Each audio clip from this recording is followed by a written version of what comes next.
4 News starts right now.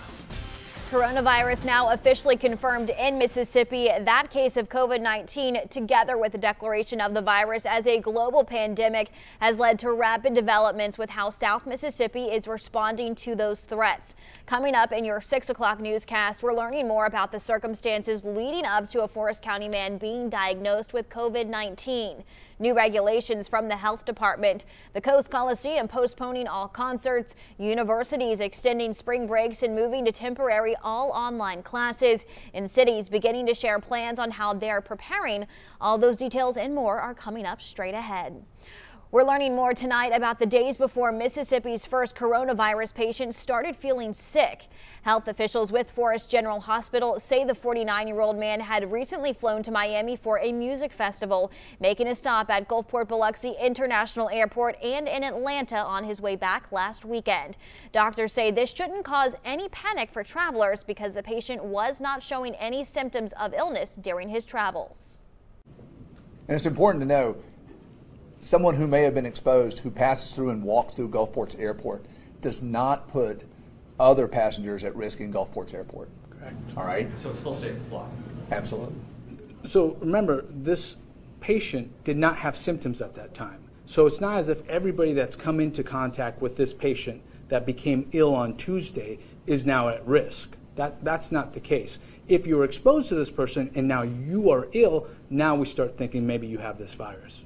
State health officials update the public about that one confirmed case. Rosalind Anderson brings us to this morning's press conference with the latest information from the health department and from MEMA.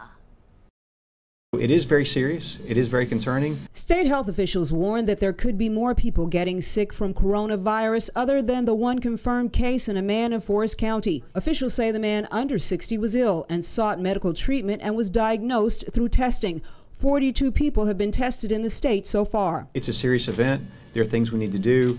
It's going to be disruptive to our daily lives. Most people are going to, if they get it, are going to be fine. Most people are not going to get COVID-19 probably. These are things that we can do to save lives, and we're here to save lives. MEMA has activated the State Emergency Operations Center to Level 1, the first time since Hurricane Katrina. The state capitol is now closed to visitors while the session continues. If over 65 or with medical complications, you are urged to avoid crowds of more than 250 people. Stay aware of what's going on in the United States, where there are areas where there may be ongoing transmission, and to take those travel precautions accordingly. Although the health department is recommending people not to gather in crowds greater than 250, some high school sports are still happening, and our Hugh Keaton is live at MGM Park where high school baseball is happening right now. Hugh? Yeah, while major sporting events across the country are being suspended and canceled, 55 high school baseball teams from across the state and region are taking part in the Battle at the Beach baseball tournament, with games scheduled across the coast and here at MGM Park through Saturday. And those games are continuing, as you see behind me, as scheduled. One of the teams taking part in the tournament and in fact playing right now, the West Harrison Hurricanes. The team's head coach said the decision was made to play after meeting with his school administration earlier in the day, but he says the plan is to reevaluate the situation next week. Statewide, no official decision has been made on if or when school activities like sports will be canceled. Right now, the individual schools are making their own choices. But at the end of the day, safety is the number one issue, and whatever the school tells us to do, that's what we're going to do. And you know, we don't want to get these kids in danger of getting any virus or anything. And coming to a baseball game, you get a big crowd, that's where it spreads. So they got to eliminate that. They do it. Hopefully we're not suspended all year. Game that West Harrison is taking part in. Long Beach will take the field also later tonight. Now, as far as when the Biloxi Shuckers will actually take their home field, that is very much up in the air. Minor League Baseball across the country announcing the delay of minor league baseball games. The Shuckers were scheduled to start the season on April 9th, but right now we just don't know when or if that season will actually start. And major college baseball is also up in the air. In fact, last night Mississippi State and Texas Tech played here in front of a big crowd. That could be the last major college baseball game played for a while, as the NCAA not only announcing today that the NCAA basketball tournament is canceled, it also announced the cancellation of spring sports championships. Live in Biloxi, Hugh Keaton, WLOX News Now. The Coast Coliseum is postponing concerts for the rest of March as concerns about spreading the coronavirus continue to grow. Our Chancellor Wynn is live in Biloxi with more details. The Coast Coliseum is not taking any chances. They had some big names set to perform, but just a few hours ago announced that these concerts will be postponed until the fall. Casinos in the Magnolia State preparing to shut their doors as the federal government tells the public to avoid crowds of more than 10 people. We begin with that report. Casinos on the Gulf Coast are now making those final preparations following today's huge announcement. Tristan Rupert joins us now live from Casino Row. Tristan, how is it looking down there? Dave, as you know, the emergency order of closure now set to be enacted here in the Magnolia State by the Mississippi Gaming Commission. They want all casino properties to be closed up by tonight at midnight. Tonight, a Hancock County man is now the first victim of coronavirus in Mississippi. The State Department of Health officials just released this information, saying the man, aged 60 to 65 years old, had underlying health conditions and died at a hospital in Louisiana. Tonight, the communities of Bay St. Louis and Waveland are remembering the first Mississippian to die from complications due to COVID-19. 63-year-old Howard Pickens is described as a special person who had a passion for his profession. A barber shop named for its owner's signature style, Fade One. He had an awesome fade. That's the bottom line. He was a good barber. Howard Pickens died this week at Oshner North Shore Hospital in Slidell. St. Tammany Parish Coroner Dr. Charles Preston said he had underlying medical conditions that made him more susceptible to the virus. Owner of Unique Transitions Barber College in Waveland, Constance St. Julian Mims was friends with Pickens and saw him for the final time just a few weeks ago. She says he was instrumental in helping her start her business. When I was thinking about doing the barber school from the very beginning, he offered me help in any way that he possibly could. Many of Pickens' customers would also visit Tina Franco's business, Bay Wave Barbershop. Although Franco didn't personally know Pickens, she did know his reputation. I never heard a bad word about the man. He's an awesome guy. I'm upset because it's one of ours, you know, a person here locally like this.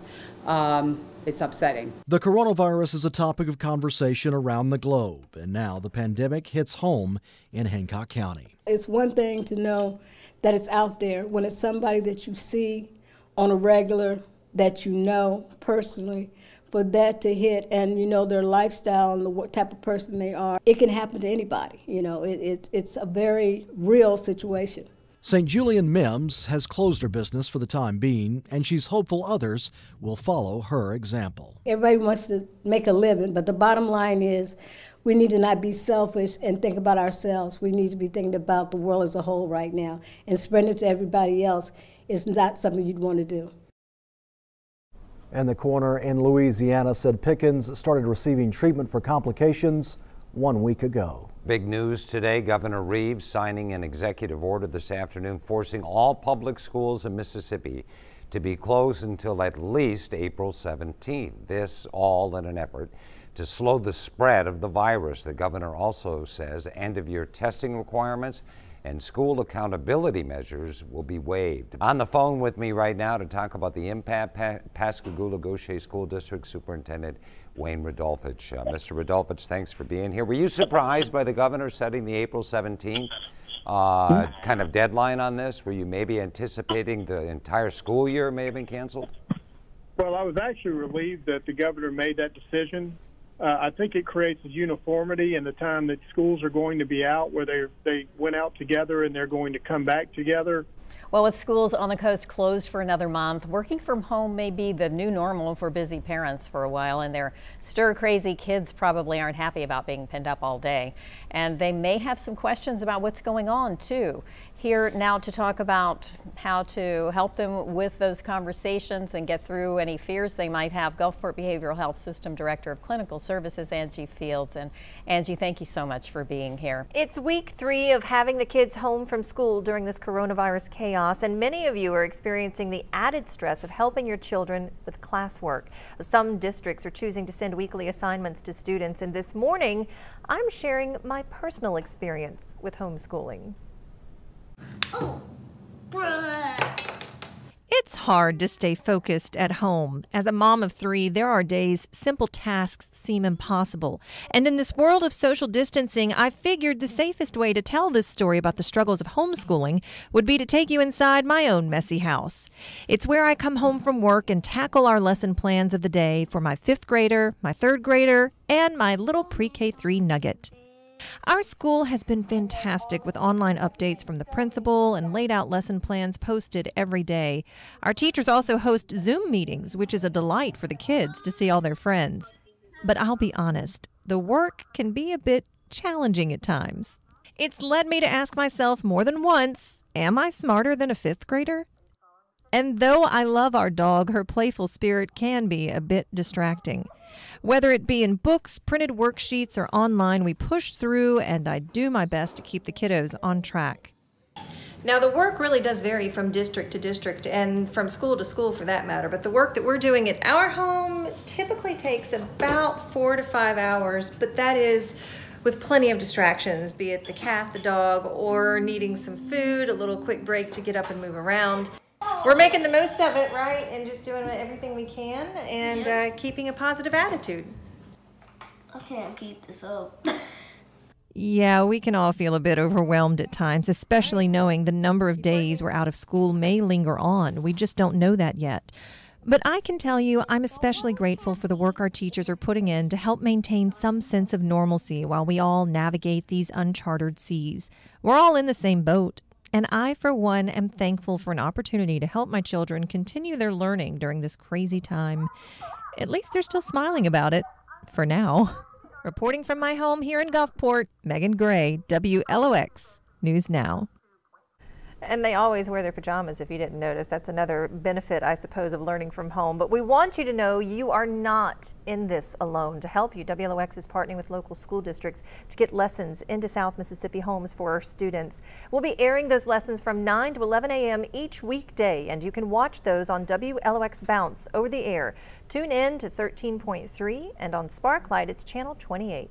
4 coast cities issuing mandatory closures for non-essential businesses just here in the last 2 hours. Our Tristan Rupert joins us now live in D'Iberville with this developing story. Tristan.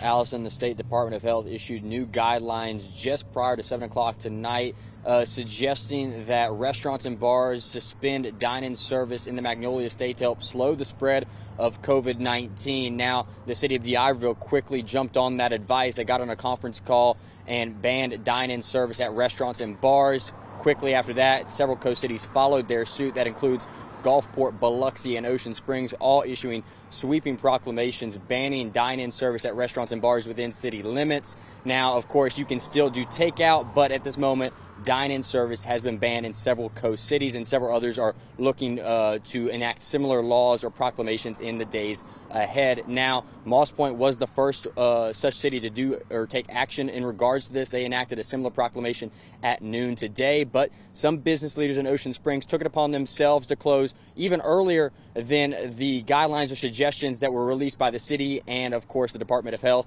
They took it upon themselves because they feared for the safety of their customers, their employees. I actually spoke with a couple of them earlier today. Here's what they had to say about the whole situation. Well, Ocean Springs is a community of leaders, and so most of us are trying to lead by example.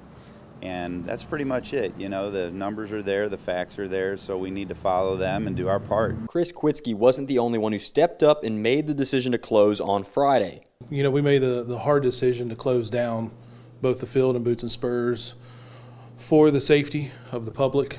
You know, we feel we're a proud member of this community, and this is a serious time right now. For Chris Collier, he said it was CDC guidelines that made it an easy decision. There was no realistic way for us to operate following those guidelines. So that really shaped our decision. As for the timing of the decision, some stress the importance of stopping the spread. Boots and Spurs, we have a capacity of 300 people, and we are packed every Friday and Saturday night. And we cannot, under good conscience, stay open with those millennials that normally come to our bar, could potentially be a carrier, and take home to the parents and grandparents. While others said it was about being able to look in the mirror after all of this is over. Everybody's going to have their own opinions about everything we do, but you basically have to do the right thing because you're the one who looks in the mirror every day.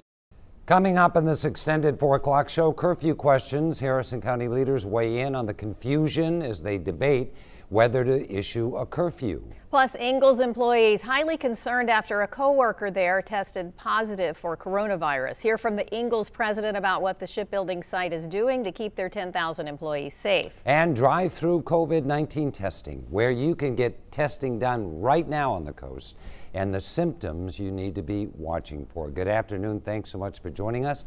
Today we start an extended version of the 4 o'clock show to bring you the very latest COVID-19 developments in our state and around the world. That's right. Let's get right to it. Here's the latest. The number of confirmed cases in Mississippi, 249 patients statewide, 45 of them on the coast. Of those cases, Harrison County has 21, Pearl River County 12, 7 in Jackson County, 4 in Hancock County. George County is reporting 1 patient. And drive-through clinics are now available in 11 locations in South Mississippi. Memorial Hospital at Gulfport and Singing River Health Systems leading the charge. Medical professionals are ready to test, but urge potential patients to only use these drive-through options if their symptoms are fever, cough, shortness of breath. This combination of symptoms is what qualifies or disqualifies patients from coronavirus testing. And tests are now officially confirmed by the state lab and no longer have to go through the CDC. For a list of drive-through locations, visit our website, WLOX.com. And here to talk about this and more, Dr. Nicholas Conger with Memorial Hospital. Thank you so much, Dr. Conger, again for being here. First of all, the testing, that's getting a lot of attention right now, and it's, of course, much needed. The more tests, the more we know about what is happening with this virus. So how does it work? Because we mentioned that it's not like anyone can drive through and get a test. You are turning people away if they don't have, what, at least 2 of those 3 symptoms? Yes, that's exactly right. We are still using the case definition, and that is still because we still just don't quite have the means to test everybody who wants to be tested. Christy Pierce, a registered nurse working in the intensive care unit at Singing River Hospital, is on the front lines of the fight against COVID-19. And because of that, she can no longer see her parents, hug her children after work, or do everyday tasks like make dinner for her family. However, Christy and her colleagues remain optimistic in this fight. She sat down with Allison Spann to talk about what it's like to fight the coronavirus. Christy Pierce has been a registered nurse for 14 years and says she's never seen anything like COVID-19. I wish that I could show you how sick these people were so that people would, these young people who are still getting together that will carry the virus but not necessarily be very sick from it will stay home. Hospital procedures have changed in order to protect patients and staff. So when we see a patient that's starting to change, we immediately have to start gowning up, whereas before we would just be running in the room. We would be, doing our normal things. Well, now we're getting prepared to go into the room because the doors stay shut. It's a negative pressure. It protects that patient, the other patients, it protects us, but we have to have our gear on. Because we can't take care of the community if we get sick. Nurses have even stepped into new roles to allow their patients some precious FaceTime with family. A couple of us have used our personal phones to FaceTime family members and let them see the patients because they just want to see them. They've been in here, sometimes they're on whiteboard in here for days and they can't come and they can't see. Procedures at work aren't all that's changed. Going home comes with a new procedure now too. I have a mother-in-law suite in my house, and so I shower out there, and when I'm finished I have a Clorox wipe out there, a Clorox box, and I wipe everything that I touched coming in and coming out. Most of us are not taking the shoes that we wear here into our house. They're not leaving our car for most of us. We call them our Corona shoes. I have a Corona car. But despite the stress and worry that comes with fighting this deadly virus, Pierce remains steadfast in her role as a nurse. I cannot go into a patient's room thinking, what if I catch this virus and take it home to my family? I can't do that. I have to be present. Today is the day. We are announcing a shelter-in-place order. The clock is ticking, less than 48 hours to go until our entire state essentially shuts down. Governor Tate Reeves making that announcement, saying Mississippi is now at the point where drastic measures are needed to fight COVID-19. This shelter-in-place order is set to begin Friday at 5 p.m. and last until April the 20th at 8 a.m. That's on a Monday. Governor Reeves says he needs all Mississippians to follow this order so it doesn't have to last longer than it's planned. Shelter-in-place orders are not sustainable for months and months and months on end. Our goal in the short term is to prevent our healthcare system from being overwhelmed. I pray that all of our orders and our preparations will be enough. We believe that this is the right tool at the right time to save lives. Today, this is the best course of action for Mississippi. Taking a look now at some of those shelter-in-place rules, you are ordered to stay home except for limited places allowed in the order. Those include things like grocery stores, pharmacies, caring for a vulnerable person in need, and working for an essential business.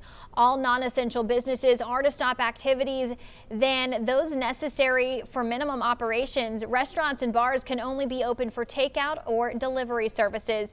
Evictions are suspended, but you are still required to pay any rent or mortgage payment that you may have. Part of the order also includes closing beaches across the coast. Our Hugh Keaton joins us live in Pass Christian with more on beach closures. Hugh? Yeah, well, it's certainly been a beautiful day filled with sunshine, as you can see here on the Mississippi Gulf Coast. And the perfect place to enjoy the nice weather is the beach. But starting this Friday at 5 o'clock, the beaches along the Mississippi Gulf Coast will be off limits. Now, today I've traveled along the beachfront in both Hancock and Harrison County. I did see a few people gathered, but no large groups, which is what this order is designed to prevent, large gatherings across the state.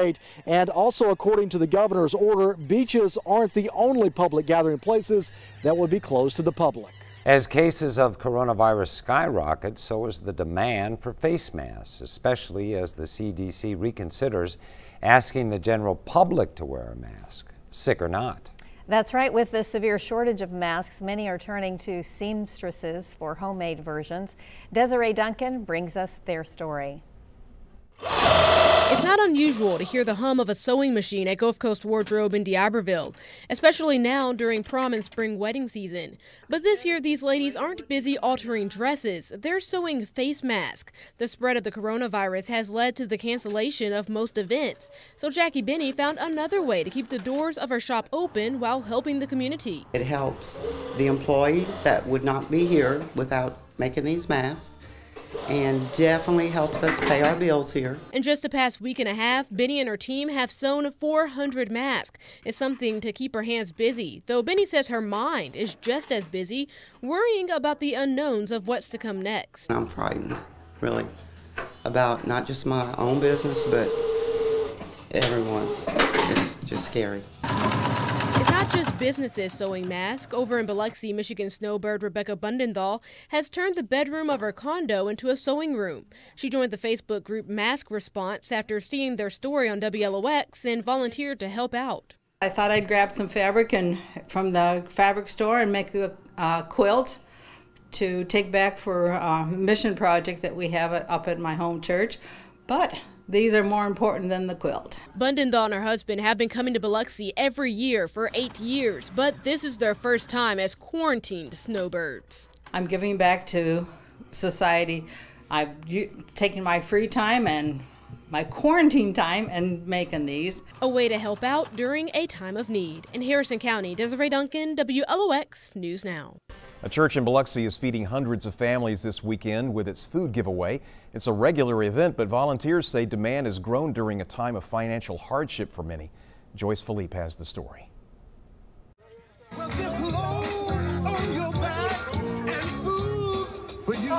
These volunteers are passing out 10,000 pounds of food. one bag at a time.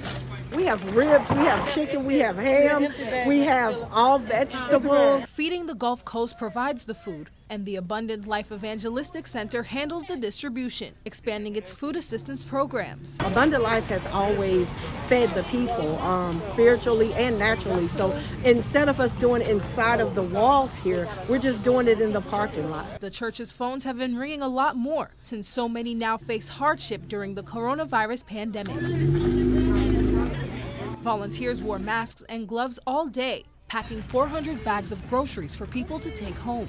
Not only are people hungry, it seems like people are a little discouraged, people are a little depressed, people are a little confused, and don't really know what to do. The church will hold the giveaway twice a month to help families in need. Volunteers from the church say during these uncertain times, the last thing people should have to worry about is where they will get their next meal. I am so glad to be a part of it, and I hope God continue us to do more and more. We're here by faith, trying to make a difference. In Biloxi, Joyce Philippe, WLOX News Now. Abundant Life Evangelistic Center plans to host another food giveaway in 2 weeks. Many Mississippians still struggling to file for unemployment. Just in the last week, as many as 140,000 Mississippians applied. I spoke with a single mother today who hasn't received any income since her last paycheck. There are roughly 10,000 casino employees out of work here on the Mississippi Gulf Coast. I'm a single mom that was living paycheck to paycheck, and now I'm going food bank to food bank. The school is bringing us food because it's been 4 weeks and 2 days. Single mother Stephanie Sanders is one of them. The day I left my last shift at work, I filed for unemployment. That was March 22nd. But like many others, her claim hasn't gone through. Stephanie hasn't received any income since her last paycheck. I've called, I've emailed, I've tried to update the information. I've spoken to people on several occasions. They've told me that for the last 4 weeks, at least once a week, they've told me that they put the stuff in the system. Still to no avail. It still says in the system that I'm eligible to get $0. Stephanie begins calling the unemployment office at 6:45 a.m., but it's often hours before her call is answered, if at all. And that's usually what happens daily when I try to call. I'll be on hold anywhere from 2 to 4 hours, and then I'm disconnected. For the single mother, the fear of not being able to provide for her child is as scary as COVID-19. While people are really scared of COVID-19, I'm scared of the aftermath. When we are able to go back to work and I still haven't received unemployment, that will definitely make me ineligible.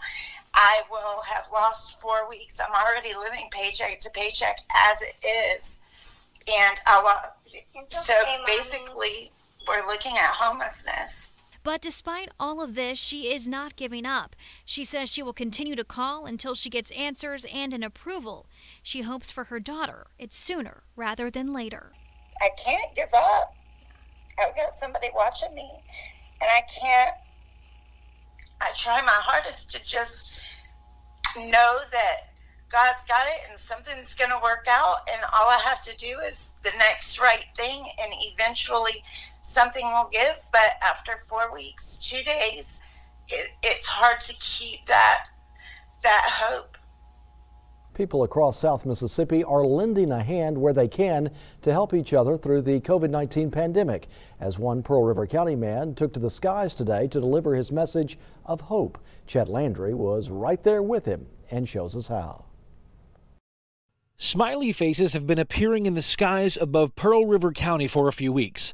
Troy Ellis is the pilot behind those smiles. And I'd seen a picture of a smiley face one day and thought that'd be something neat to try, so I just started practicing and trying to see if I could make it come out. So Ellis fills up his RV-8 with smoke oil and taxis off to the runway, which is actually in his own backyard.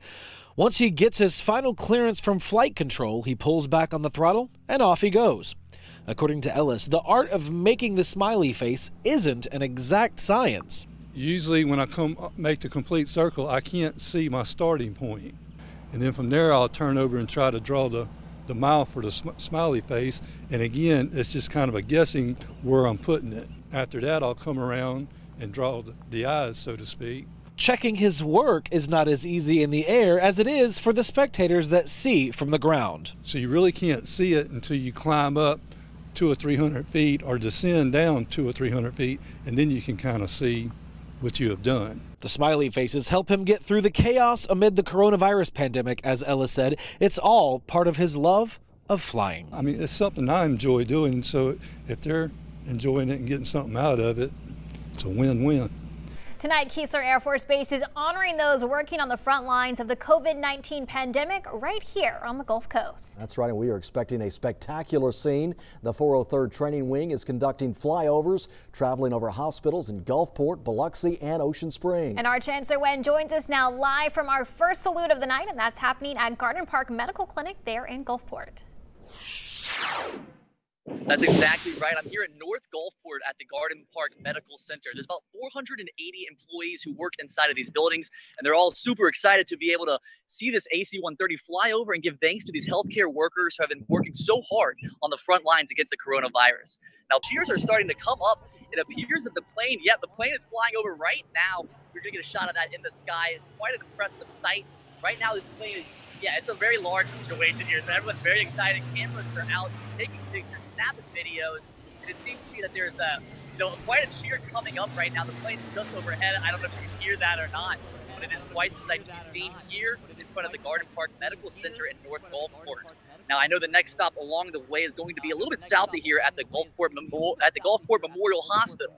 So once that comes up in about 10 minutes or so, I'm sure we're going to take you live there so you can get a nice view and a nice understanding and an inside look at what that scene appears to be. Seeing on the southern horizon right there, the two C-130Js, they're just banking. They flew over Memorial Hospital here in Gulfport, out over the Mississippi Sound on this very special day where all the frontline healthcare workers are being honored by Keesler Air Force Base and the 403rd Training Wing. It's quite a sight to behold with those two beautiful aircraft and Memorial Hospital there in the foreground. After this, they'll be heading over to the VA. We're going to see if they're going to do one more circle right here. They're going to come right overhead, and people are here on top of the parking garage with their cell phones, taking pictures, all of the workers here at Memorial Hospital. I'm going to let you hear it.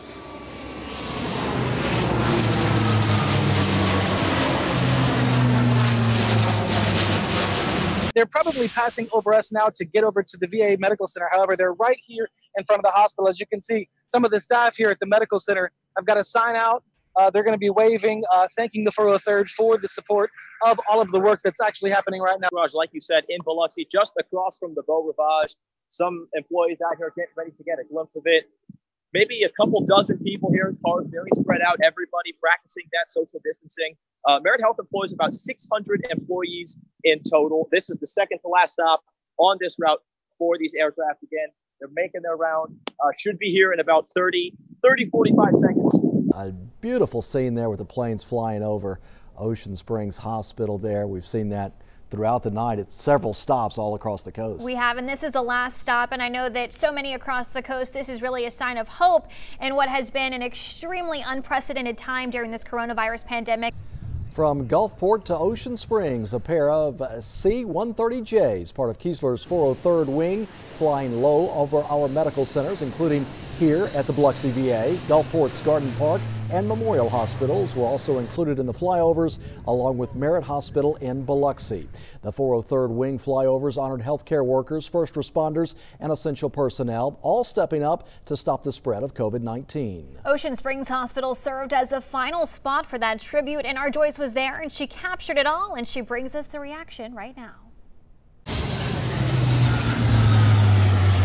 Keesler's 403rd Training Wing put on quite the show in honor of first responders, essential workers, and those supporting them from home.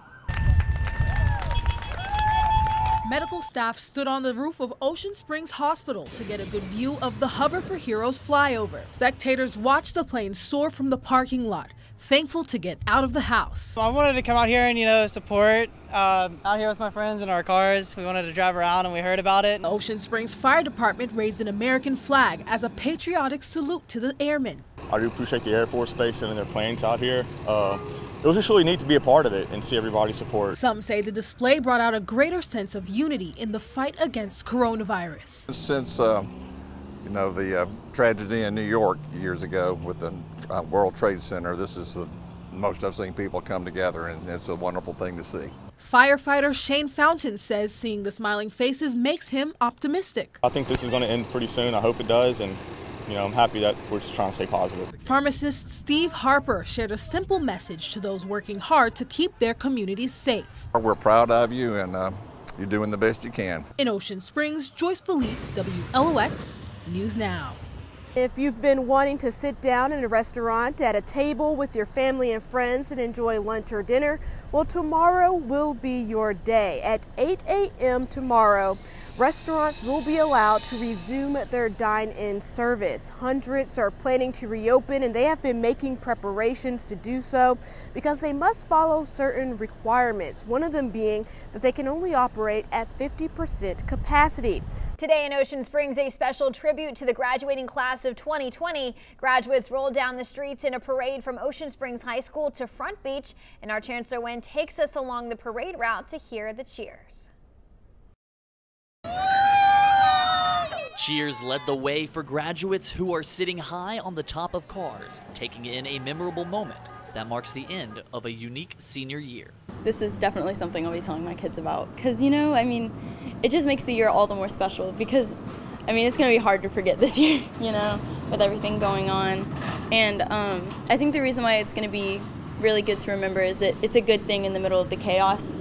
When there's so much sadness around the world, it gives a little bit of joy.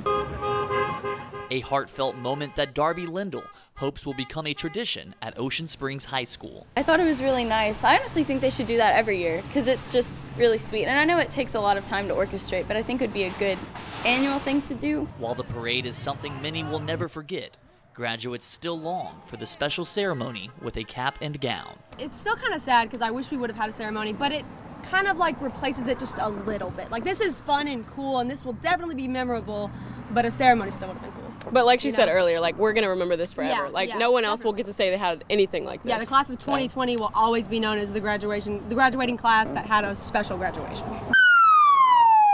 Reporting in Ocean Springs, Chancellor Nguyen, WLOX News Now. All of our coast casinos are open after being shut down for 2 months because of COVID-19. Tristan Rupert live at this moment from the Scarlet Pearl for a look at the return of guests. Tristan, kind of describe the scene. What have you seen today? Dave, I've been in casinos on and off the last 2.5 weeks, and it's been eerily quiet, but that is not the scene today. Hundreds of people piling into the Scarlet Pearl, really getting a look for themselves at the new safety procedures that have been put in place by Mississippi Gaming Commission and then enacted by the Scarlet Pearl and its staff. It seems like this place is flowing just like a normal day. It seems like this is the first stage in a return to normal, but this is not the only Coast Casino that opened up today. Our very own Bill Snyder was at Treasure Bay earlier, and here's what he had to see and saw. All right, Treasure Bay, it's 8 o'clock. Are we ready? Let's open the doors. After 2 months of being closed, the doors reopened at many Coast casinos. We knew we had a lot of loyal guests, and we had heard from them. They wanted to be here when the doors opened. And when customers got a chance to go inside, the line that stretched out into the parking lot started thinning out. Inside Treasure Bay, patrons were greeted with masks, lots of hand sanitizer, and reminders to have fun, but to also social distance. I feel like we've never been safer from catching anything. Now, we've shown you several times the new setup at the casinos with the chairs spread out and the plexiglass, that kind of thing. This is it in working motion, if you will. You see, I'm sitting here, those chairs are behind me, then you go across this way and you see one person gaming, the other 2 chairs also spread out. We just all have to be careful because everybody wants to hug. Our guests want to hug us. We want to hug each other. We want to hug our guests. So we have to find a new warmth, a new way to express warmth besides hugging. It's hard. Hard but necessary so casinos like Treasure Bay can stay safe and stay in business. In Biloxi, Bill Snyder, WLOX News Now. Thanks, Bill. And as you can see, there's plenty of signage up at every casino, really making sure people adhere to some social distancing. Also, masks are going to be a very common sight. They're going to be required for casino employees and heavily encouraged for anyone coming out to visit the establishments. Reporting in D'Iberville, Tristan Rupert, WLOX News Now. A total of 16,560 cases of COVID-19 here in Mississippi. More than 11,000 people have recovered from the illness. Alvin and Anna Baker from Biloxi are just two of those survivors. Anna shared the scary experience in a recent interview with Karen Abernathy, warning others to continue to take the virus seriously. Alvin and Anna Baker normally lead active lives, enjoying community events and family and friends. But they're in the high-risk category for COVID-19. She's in her late 60s, he's in his late 70s, and they took the coronavirus warning seriously. That's why what seemed like mild cold symptoms to them in early April didn't concern them too much. But then things got worse. My husband started complaining about not being able to catch his breath.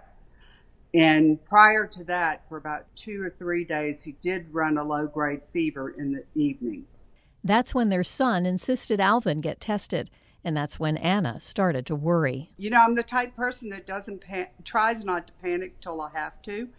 I wasn't real worried till he came home, and the emergency room doctor had told him that he was pretty sure those were COVID lungs and that he had. And then as Alvin kept having trouble breathing, then I got more concerned. Alvin's test was positive. Then Anna decided to get the test. My biggest complaint was that my chest was burning. It felt like it was on fire. While neither of them had high fevers, she says they both felt worse than they had ever felt in their lives. That's when they listened to my lungs and said my lungs sounded like breaking glass, just broken glass crackling. Both were treated with azithromycin, the Z-Pack, and Anna also took hydroxychloroquine. Thankfully, after about a month in isolation together at home, they both recovered without hospitalization. Isolation was hard as far as not seeing my son that lives here. But we pretty much believed that it was what we needed to do. And while Anna says her husband is about back to normal, she is still fighting lingering effects. I get pretty winded. My chest will burn. Again, not severely, but I will have a little burning in my chest and a note to myself to go sit down and rest for a while. And as they continue to recover, they're also being careful, and she wishes more people were doing the same. And I want everyone to take precautions because you do not want to have this disease, nor do you want to be the spreader of this disease.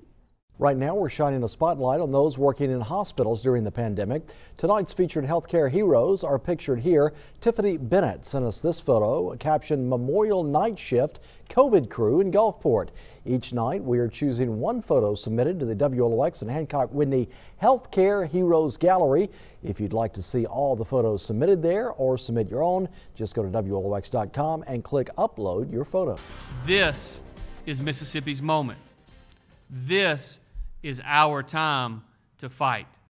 The fight now includes a mask mandate in effect for Harrison and Jackson counties. The governor's new restrictions now in effect as Mississippi is seeing a record number of patients being treated in hospitals around the state. A 3-month timeline of guidelines for Mississippi public schools has been released to districts across the state as they prepare to reopen schools after closures due to threats of COVID-19. The guidelines were formed by a committee of 9 superintendents across the state, including Dr. Benita Coleman from Ocean Springs School District, who headed the group up. We decided to do it as considerations that principals and superintendents should certainly keep in the back and also the forefront of their mind as we're walking through this process together. But all of this is contingent on actually what happens in August when buildings open. Today, special school board meeting. The Pascagoula-Gaucher School District voted on plans to open schools safely this fall. Students will return to school on August 6th with new protocols in place to help eliminate the coronavirus from spreading on school campuses. When arriving at school, students and staff will have their temperatures checked. Teachers and staff are also required to wear masks when closer than 6 feet to students. Superintendent Wayne Rodolphich says there are multiple changes being made to make classroom learning possible. Well, first thing, you'll see a lot thinner crowds on buses because we'll be running additional routes to make sure that we can keep one student to a seat. We have one of the best teacher-student ratios in the state, but we also have inclusion teachers, and we'll be able to space classrooms out based on those larger classrooms, being able to separate classrooms, being able to utilize webcams from classroom to classroom. The Pascagoula-Gaucher School District will adjust the new rules as health mandates change. We gotta keep our little babies safe. And keeping them safe begins before students even load the bus. Biloxi school bus drivers must clean and disinfect their buses before and after each route. Some buses run up to 6 routes a day. In the last 2 days, we've actually used over 50 gallons of product disinfecting the buses. So it's a very thorough process to ensure that it's a clean environment for the students. Transportation Director Ben Warren says cleaning the district's 73 buses is just one piece of the puzzle. We ride with the windows down for proper ventilation. And we've actually been blessed in that a lot of the parents listened when we asked them to bring their children via car, because we've had a lot lower numbers on the bus as well, so it helps us distance. First Student, which operates 37 buses for the Gulfport School District, also taking safety very seriously. They keep a log of each time buses are cleaned and sanitized. It's just certification, that documentation that we've got it done. Bus driver Kenneth Gosnell says keeping his bus clean is a top priority. I take it personal that that's why I go clean so thoroughly all the time with this disinfectant to make sure, because I don't want to get it. It's going to make the kids sick. It's probably going to kill me. These bus drivers doing what they can to prevent the spread of COVID-19. It's worth it. Our children are worth it. My child's worth it. So I would hope that if it was my child, they would take the time to make sure my child is safe. In Harrison County, Desiree Duncan, WLOX News Now. You don't always need an engineer to figure a way around a problem, but it's always nice to have a science teacher in your corner who likes to experiment. Got my handy-dandy pipe cutters out, went to Lowe's, and it wasn't the best idea the first time. We kept on playing with it, my coworker and I, and this is what we came up with. Sandy Salvage teaches 7th grade science at Biloxi Junior High. For her and her team, an old motto really works well for the times. Necessity is the mother of invention. Middle school kids come to socialize, so they're still together, but they have an extra barrier. Whatever it takes, she'll do to get back to what she loves. I miss my students. I love that interaction with students, and so I really want to be in the classroom with them. But the teachers are learning that preparation also includes technology changes to virtual learning and modifying a traditional learning technique for science classes. This is a fossil fondue lab that we did last year. Hands-on learning won't be the same anymore. And that's hard for Stephanie Dodd, also a 7th grade science teacher. My whole teaching is changing. You know, I am such a hands-on person, and it's really struggling and emotional for me because I'm not going to be able to share those experiences with my students. It's also been hard on Principal Scott Powell. I've been angry. I've been blaming people. I've been in denial, been depressed, and all of those things. But ultimately, taking on this challenge and rolling up our sleeves and getting ready for our students and bringing them the very best school year that we can give them. That's what they deserve, and that's certainly what's pulled us out of that grief mode. In Biloxi, Mike Lacey, WLOX News Now. Plans could soon change. Harrison County School District is at the moment still moving forward. Disgruntled parents showed up at tonight's school board meeting to plead for delay to the school year. Our Tristan Rupert was there, and he brings us the story. Just 2 days remain before students are set to return to campus in Harrison County. And for some, that isn't enough time. We want you to please delay the school reopening, whether it's a few days, a few weeks, a few months. Some going as far as saying that the district is failing its students and faculty. That our district has failed us, or has failed our educators, our teachers. They have failed us. They have not done anything in preparation for this. My thoughts are the school needs to be delayed. While many are frustrated, some in the community think more need to step up for any real shot of change to occur. Parents, they have the voice and they have the power. They can choose whether or not to send their kids to school or not, and they need to come out and protest in larger numbers. There's strength in numbers, and if there are no students to teach, then the school can't open. Some are citing State Health Officer Dr. Thomas Dobbs and stressing that there is no reason students should be returning to campus in the next few weeks. Dr. Dobbs says push the year back. We should push the year back. We've got hurricane days built in. We've got all these holidays built in. The teachers, even the teachers that are sick, they're still going to be there. And then they're bringing that too. Why not just push the year back? You'll have enough time to figure out something that hopefully will appease 99% of the population instead of 50% of the population. Reporting in Gulfport, Tristan Rupert, WLOX News Now. For each district's scheduled return date and return policy, you can visit WLOX.com. Of traffic and car rider lines and everyone wearing masks. That's how the first day of school transpired in Biloxi, where mandates on staying safe went into effect at all 8 schools. Bill Snyder has more in this report. Going straight for vehicles in the morning. Thank you. Everyone was hoping the first day of school would go in the right direction. As expected, traffic was flowing at Biloxi High School. But getting into the junior high down the road was a different story, as parents bringing their kids to school were backed up along Jam Lane and all the way out onto Pops Ferry Road. That's because the district asked parents to bring their kids to school rather than ride buses, which were rolling, but with only a few riders. I will get you to Miss Dad. Want to get on a hug? At North Bay Elementary, kids were masked up, and moms and dads gave those first day of school bittersweet goodbyes. He's a little nervous. He wasn't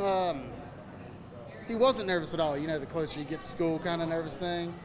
But I think he'll be fine. You know, wearing a mask, going to kindergarten's all new all together. But everybody's doing it. We've been practicing wearing our mask, and he'll be fine. Those who did ride the bus got some hand sanitizer as they headed to school, as North Bay principal Allison Merritt and company made sure day one was as picture perfect as it could be. I think the students are ready to be here and the parents are ready for us to be able to teach them again, and we are so excited they're here. We even saw during summer school with even our little kids, they were great at keeping that mask on, not playing with it. I think they will stay very safe. I love you, buddy. This is great, okay? In Biloxi, Bill Snyder, WLOX News Now. Governor Reeves now restricting crowd sizes at K-12 extracurricular events. And while the football season is not set to kick off until September 4th, the state's most beloved sport will still be affected. Tristan Rupert reports.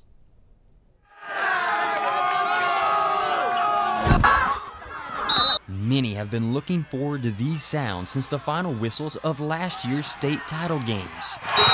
But COVID-19 has many concerned about the season ahead. I really was worried about whether or not I'd come back to the football field. While players are set to strap on the pads this year, it looks like there will be a lot less fans in the stands. All K-12 schools in Mississippi will be required to ensure that no more than 2 spectators per participant are attending. It was an announcement that took many of the athletic directors on the coast by surprise. None of us saw this coming, and I don't really know exactly what to think at this point. When asked what it would take to raise the crowd limits for extracurricular events, Governor Reeves stressed that he would need to see far fewer cases over the next few months. We need to take that number, which was up near 10,000 over a 7-day period. We need to drive it down to the 2,500 to 3,000 level, which would basically be another cut in half from where we are today. The announcement isn't a good sign for the schools and teams that rely on football to make a profit. If we're going to follow this policy for very long into the football season, and remember we're also playing high school volleyball, we can't make ends meet. I have a jamboree schedule on the 28th, and following this formula, we're going to lose money. By the time I pay the officials and the people that work the event, we're going to probably lose money. Hurricane season is ramping up and emergency officials are modifying the protocols inside evacuation shelters because of COVID-19. American Red Cross volunteers will be checking the temperature of people as they arrive in shelters, and masks will be mandatory for everyone inside shelters. Harrison County Emergency Management Director Rupert Lacey says more shelters will be opened to help with social distancing. Lacey also says food services will have to be modified. The way that we would do food would be a lot different because you can't have open food. It'd be packaged container type food if we had to do that. And then creating that social distancing, trying to give people a little bit extra space. We're less than a week away from Thanksgiving, and medical leaders here in Mississippi are pleading for caution over the holidays. While it might be tempting to have a big Thanksgiving feast with friends and family, experts are asking us to celebrate differently this year. The Mississippi Hospital Nurses and Medical Associations, along with Dr. Thomas Dobbs, held a press conference this afternoon. They all had a streamlined message. Number one, they're concerned about the current case counts and hospitalizations that are putting a strain on an already exhausted healthcare system. And two, they aren't just asking you to celebrate Thanksgiving with a small group. They're asking that you only celebrate with those who already live in your household. If they don't live in your household, it's going to be risky. It really is. I mean, and how dangerous is it going to be taking kids who come back from college and mix them with grandma? I mean, that is like the perfect recipe for high risk exposures and deaths. We're going to see it. I mean, we're going to see some of it. We just want to minimize it. The other overarching message from all the healthcare professionals is to become a part of the team. They highlighted the tireless effort by doctors and nurses all across the state, but say the time has come that they must ask you to do your part to flatten the curve. She didn't have to be a COVID nurse. She volunteered to be a COVID nurse when this first started. She really thought she can do some good, and she did. She helped a lot of people. She helped a lot of people. Elaine McRae was a cardiac nurse and went to COVID care in March at Memorial Hospital in Gulfport. We thought, of course, we were proud of her for it. You know, she's an amazing woman, and she has so many gifts to share, and this is something she felt strongly about. She was constantly telling us that because this person made it, it gave her hope for more people to make it. But the price for her heroism was steep. On August the 25th, her daughter Monica Irwin took her to the same unit, this time as a patient, after showing signs of COVID. We've never seen her sick. We've never seen her with a fever. We've never seen her with a cold. But on November the 5th, less than a week ago, this healthy 63-year-old with big plans in retirement lost her battle with COVID-19. Even after she died, they allowed us to stay with her for hours. I just kept waiting for her to open her eyes, and it just never happened. Brandon Mizell, the eldest of her 4 children, is struggling with guilt. And that eats at me. When I lay down at night, that eats me. I could have done more than I did, but there's nothing I can do about it now, so don't waste any time. Monica became a nurse because of her mother. To explain that my mom is my hero is an understatement. The type of nurse that she was the kind that I hope to be. And her children don't want their mother nor anyone else who dies from this virus to become just a number. The compassion that you should feel when you see that number should go beyond just a statistic. It should be, that's a human being. And don't take this virus for granted, because it is very real. Mike Lacey, WLOX News Now. Hospitals across Mississippi are making sure they are ready to receive the drugs as soon as it's approved by the FDA, which could be just in a matter of days. Andres Fuentes has more from Ocean Springs Hospital on their preparations. So we're ready to go. We're just waiting on the vaccine to arrive. At Ocean Springs Hospital, the freezers are ready for doses of much anticipated relief. The vaccine itself is new technology, but as far as anything to give the vaccine is not new technology. Equipment and plans are all set for next week's arrival. It will go to the frontline workers to begin with, those that are actually taking care of the COVID patients. And that will hopefully take some burden off the staff. I'm actually really relieved to think that I wouldn't inadvertently carry it. It will also decrease the chances of them falling victim to the very virus they're fighting. We don't want to get sick because we don't want to let our team down and not come into work. It's not like some professions where you have an inbox that fills up and someone else can work on things for you, or you can catch up when you get back. While medical workers say the COVID-19 vaccine is like a light at the end of the tunnel, they still stress that we're not out of the pandemic just yet. It's going to be a long time before everyone's vaccinated. Until widespread access to the vaccine is available, experts advise the public to continue following health guidelines and masking up. You know, I tell people it's sort of like a seatbelt. Maybe it's not perfect, but we need to have them on in case we do come in contact with it. It's going to lessen that viral load. And while medical staff have been doing their best to fight the virus, They're rallying together for what they hope will be one last push. It's been a long 9 months, but we have hung in there. Our staff's done a great job of hanging in there and doing what we need to do to get the job done. Monday, the State Department of Health will open 18 drive-through vaccination sites for healthcare workers. Karen Abernathy has details on how thousands more will get the shots next week. 2 of those 18 drive-through sites will be on the coast to serve the medical workers in the 6 southern counties. Mississippi's vaccine rollout began about 2 weeks ago at hospitals for frontline healthcare workers treating the sickest, most vulnerable patients. To speed up the process, the new vaccination sites will make shots available to doctors, nurses who don't work in hospital settings, and even dentists.